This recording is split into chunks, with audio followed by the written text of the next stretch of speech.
वैसे दक्षिण भारत में बीजेपी की स्थिति कुछ खास अच्छी नहीं है। दक्षिण भारत में 130 लोकसभा सीट हैं। 2019 में यहां एनडीए को सिर्फ 30 सीट मिली थी, यानी सिर्फ 23% सीट जीतने में कामयाबी हासिल हुई। कांग्रेस की अगुवाई वाली यूपीए को 59 सीट मिली थी, अन्य को 41 सीट मिली थी।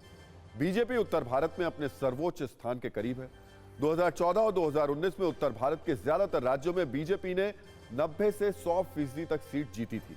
ऐसे में उसके लिए इस क्षेत्र में और सीट पाने की संभावना बहुत कम है, जबकि दक्षिण भारत में सीट और वोट बढ़ाने की अपार संभावना है।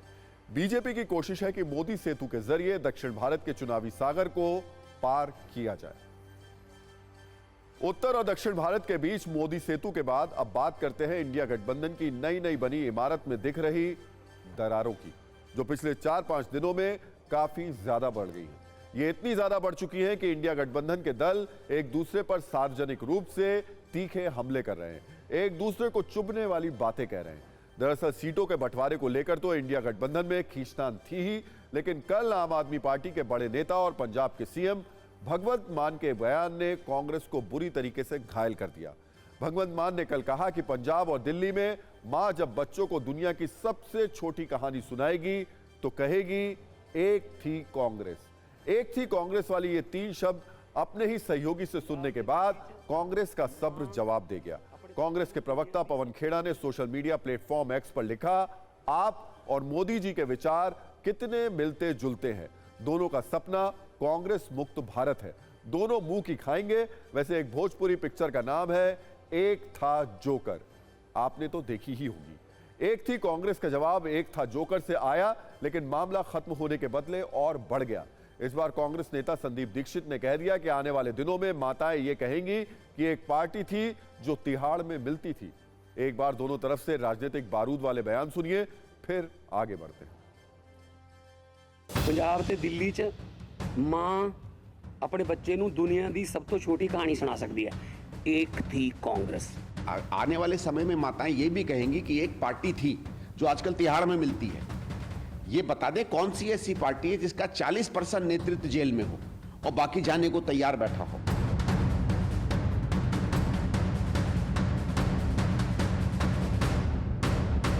सब जो छोटी छोटी बातें, इनसे ऊपर उठने की जरूरत है। जो अपने विवादों को है उनको भूलने की जरूरत है। ये कहना कि कांग्रेस आने वाले समय में समाप्त हो जाएगी, तो ये सपना तो नरेंद्र मोदी भी देख रहे थे, लेकिन कांग्रेस समाप्त होने वाली चीज नहीं है।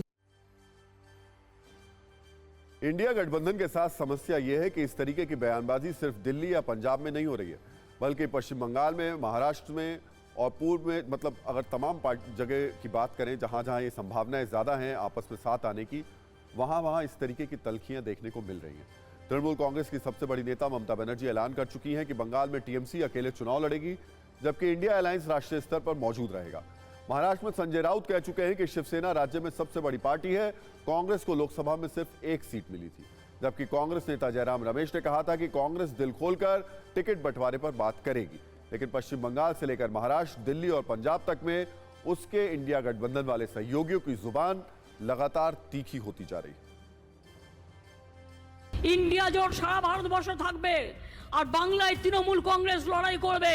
মনে রাখবেন, বাংলায় তৃণমূল কংগ্রেসই বিজেপিকে শিক্ষা দিতে পারে, সারা ভারতবর্ষকে পথ দেখাতে পারে, অন্য কোনো পার্টি নয়। अगर यहाँ के मुख्यमंत्री खुद सवाल उठाए तो क्या किया जाए? हमारे आलाकमान तय करते हैं क्या होना है या नहीं होना है। हम लोग यहाँ चुनाव में मुकाबला करने के लिए बिल्कुल तैयार है, चाहे हमारे विपक्ष कोई भी हो।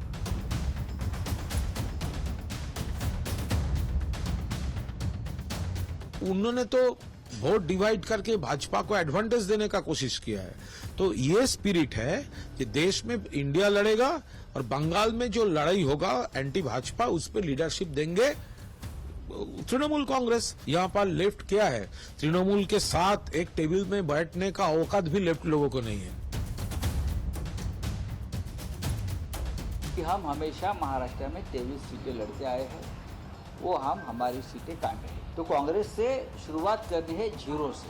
महाराष्ट्र जो कह रहे हैं कि मुंबई में हम सबसे मजबूत पार्टी है, सबसे बड़ी पार्टी है, महाराष्ट्र मध्ये सर्वात मोठा पक्ष, सबसे बड़ी पार्टी मैं हूं, उनको चुनौती है मेरी, एक बार फिर से दे रहा हूं।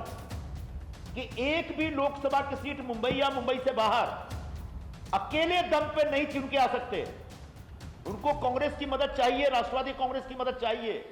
देश में 11 राज्यों में लोकसभा की 156 सीटें ऐसी हैं जहां बीजेपी और कांग्रेस में सीधी टक्कर है, जबकि 8 राज्यों की 295 सीटों पर बीजेपी बनाम इंडिया गठबंधन का मुकाबला हो सकता है।